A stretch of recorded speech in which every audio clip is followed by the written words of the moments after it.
Haystack Rock is a marvelous land formation on the Oregon coast near the town of Cannon Beach. The rock, formed millions of years ago by the lava flows that shaped so many of the cape and headlands along the coast, towers 235 feet above the water. It's surrounded by tide pools teeming with marine life. And it's also the summer home of an amazing multi-species colony of nesting seabirds. A few years ago, when I visited Haystack Rock, we saw flotillas of huge brown pelicans diving in the shallows and groups of pelagic cormorants nesting on narrow rocky niches high above the surf, their sinuous necks curved in expectation of the next dive. There were flocks of common murres, too. Imagine tiny flying penguins flapping madly away from their nests on the rock, only to circle back and flap madly out again. There were shy pigeons guillemots tucked into low crevices, and most exciting of all, tufted puffins, reclusive black birds with big bright orange bills, white faces, and long yellow eyebrow feathers sweeping back, making them look for all the world like the lead singer in an 80s rock band. Haystack Rock was a setup for awe and wonder, a place where it could be hard to not experience a sense of transcendence, a feeling of oneness with the creative forces of life. My heart sang with delight as I lifted my binoculars to watch the birds on their nests, their faces turned toward the sun, and my breath caught in my throat at the cacophony of squawks and screeches as birds of all species rose from the rock as one to ward off the stealthy attacks of eagles and hawks, circling in to snatch a meal of eggs or tender nestlings. And all of it was seasoned by the scent of seaweed and salt and accompanied by the rhythmic sweep and crash of the surf. Have you had an experience like this, one that felt like an embodied moment of something sacred? A feeling of deep connection when your aliveness of spirit was perfectly present and clear? I bet you have. Like our transcendentalist ancestors, Ralph Waldo Emerson and Henry David Thoreau, many of us recognize these holy moments most easily at someplace like Haystack Rock, or maybe when we're in the woods or on a mountaintop. The transcendentalists felt that in nature, the currents of universal being could circulate through human beings if we had hearts that would watch and receive. But what if this holy wholeness isn't only to be found in nature, but is everywhere, in every moment? What if it's right here, right now? Clearly, Peter Mayer found himself awakened to this wholeness. He writes in his song, "When holy water was rare at best, it barely wet my fingertips. But now I have to hold my breath like I'm swimming in a sea of it. Everything is holy now." Recognizing that the sacred is not tied to a specific place or person, not tied to a priest, a church, or a belief, is liberating. When we know it as something here and now and everywhere, we're set free in a profound way. Peter Mayer grew up Catholic, but his story reminds me of one from Jewish tradition, a story from the Kabbalah found in the book My Grandfather's Blessings by Rachel Naomi Remen. At some point in the beginning of things, the holy was broken up into countless sparks which scattered throughout the universe. Isaac Luria, the renowned 16th century teacher of Jewish mysticism, taught that God created the world by forming vessels of light to hold the divine.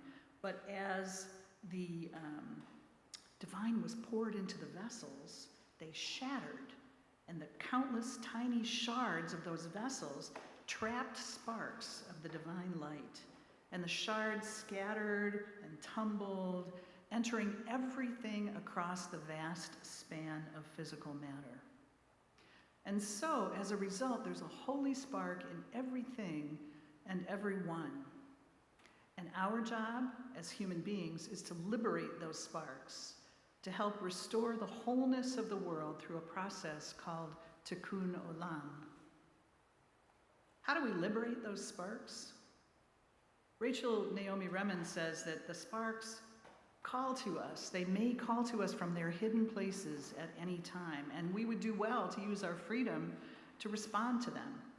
She writes, one is encouraged to acknowledge such unexpected meetings with the holy by saying a blessing.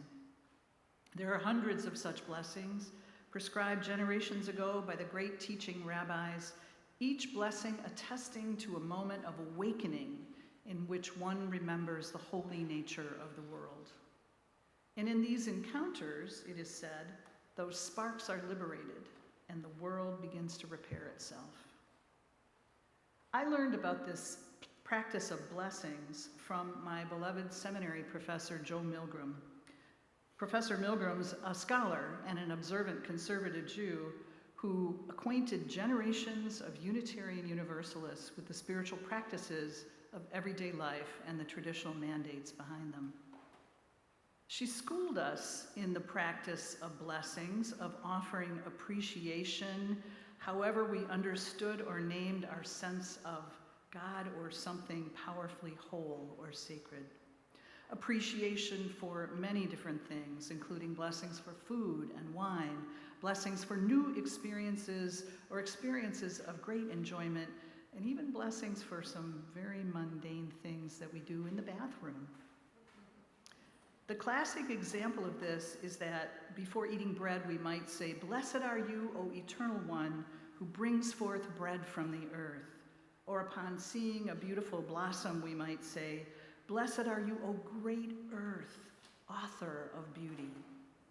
There are blessings for washing our hands, seeing the sunrise or set, blessings for something is lost and for when it is found, and so much more. These blessings are meant to be spoken by everybody, offering them as a practice that keeps us in touch with our sense of awe and wonder and appreciation. It also helps us give voice to those amazing feelings we have sometimes, that life is just so beautiful. But what about the times when life is not beautiful, but so broken and painful we can barely move, let alone stir ourselves to an act of blessing? We know about this. We're living in a time of great brokenness. Pretty much every day, we learn of some new atrocity wrought by our current president and his administration. Bunker-busting bombs dropped without congressional knowledge or authorization. Revenge-driven budget cuts and persecution of political enemies' secret police, snatching people off the streets. Supreme Court decisions that destroy the separation of powers, institutions and organizations that preserve culture and history, do research or provide crucial services to veterans, children, seniors, and those who have low income or disabilities, these things defunded. So many atrocious actions that shatter lives and rip laws to shreds. Even if we think we're not personally impacted, we can't help but be exhausted by the moral injury that we witness daily. And living with anxiety about what's happening to our democracy, our neighbors, and our friends is painful, even mind-numbing. In the face of all this, can we really say everything is holy now? Is there a use for the practice of awe, wonder, and appreciation in the face of this ongoing atrocity? I would encourage us to hold on to the wisdom of James Luther Adams, the foremost Unitarian theologian of the 20th century. He said, "The holy thing in life is participation in those processes that give body and form to universal justice." We know we must protest, we must care for those most vulnerable, give time and money generously to the good people who are working to get elected, and more. I say the practice of blessing is part of that more, and I invite you to try it. It's a great thing to add to your spiritual and moral toolkit. Appreciating what is good, blessing each other, remaining mindful of the beauty all around us, these actions help us build the connections and networks that sustain our work for justice. Attending to the holy sparks that may be calling from inside our own lives or from the living things around us helps us know that while the evil in the world out there is real, the power we have to counter it is just as real. The blessings in this practice apply, as I've said, to everything from the mundane to the amazing, and everybody's invited to participate. In fact, according to the Talmud, the 2,600-year-old body of commentary on Jewish civil and ceremonial law, an appropriate goal for this practice is to offer at least 100 blessings a day. The practice of 100 blessings originated in the time of King David, when there was a terrible plague that took the lives of 100 people a day. And as the rabbis and healers studied the situation, they discerned that the plague did not have a physical cause, it had a spiritual cause. And when they instituted the practice of having the people offer 100 blessings per day, the plague ended. Let me say that again.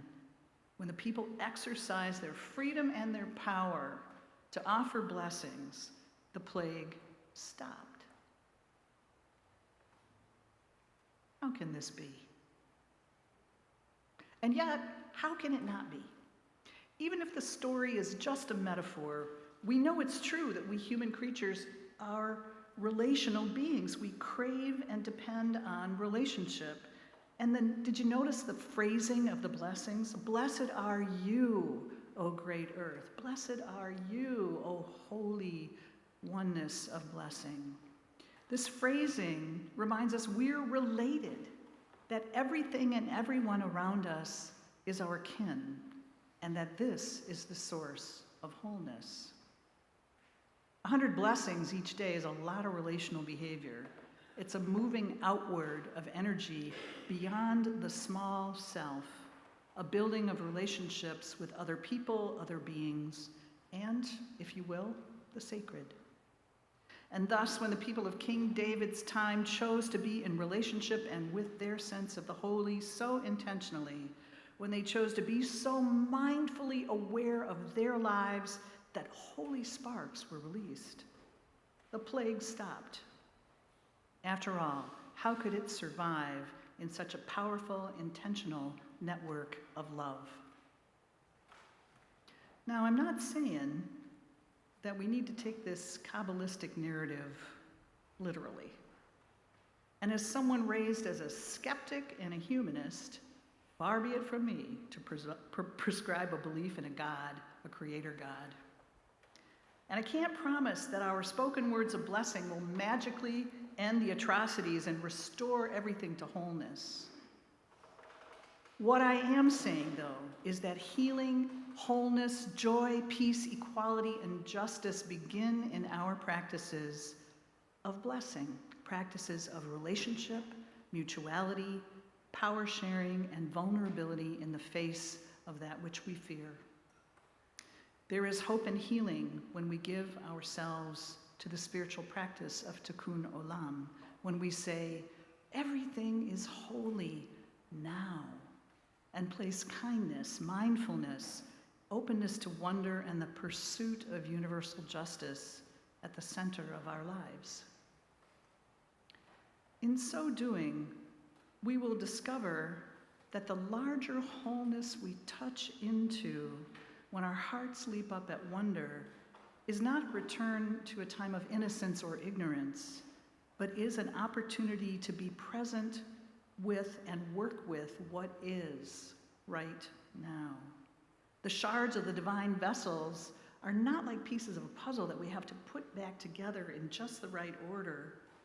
They're more like the colors and shapes that we may use to build a a work of art we create together, one that demonstrates our awakening, transforms our pain and our brokenness and our need into moral action. Every day, in your experiences of awe and love and sweeping beauty, your experiences of tufted puffins and tide pools and evening primroses, every day in your connections with the small lovely things around you and the people who love you, I hope you will remember to bless the world, to liberate those sparks. It's good to fill the well of your spirit and the well of your neighbor's spirit too. But don't stop there. Remember your power. Remember that together we help repair the world. And gradually, and perhaps more quickly than we think possible, we will find ourselves building mercy, hope, justice, and peace, building that holy wholeness now. Shalom, blessed be, Ashe, and Amen.